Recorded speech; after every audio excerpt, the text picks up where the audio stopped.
tək düşündümmü heç?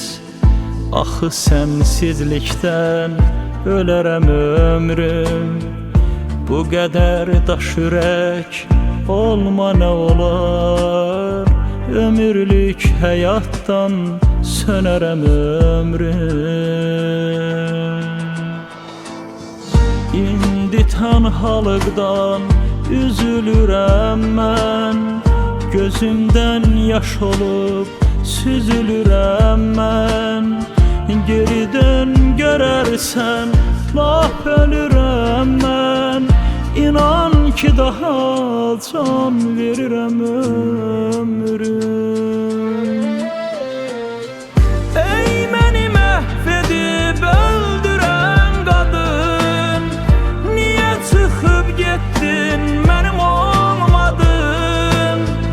İndi xəyalımda yaşayır adın. Düşünmə aklımdan silərəm ömrüm.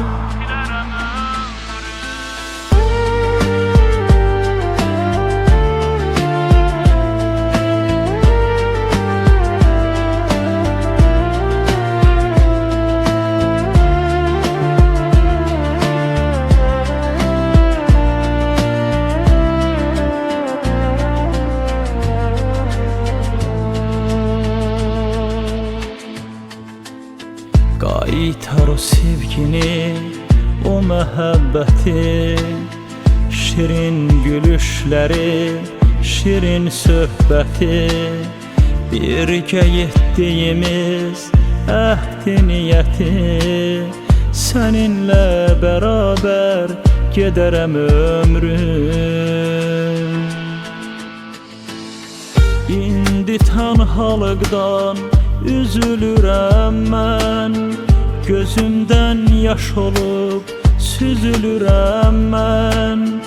Geri dön görərsən lap ölürəm mən.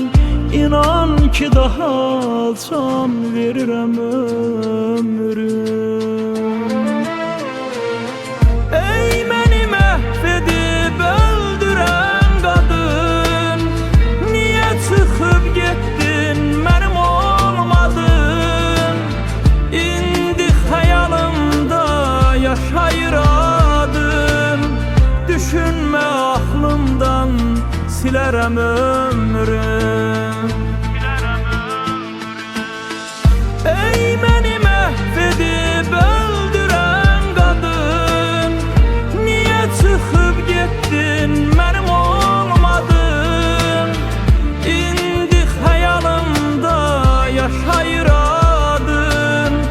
Düşünmə aklımdan silərəm ömrüm. Düşünmə aklımdan silərəm ömrüm.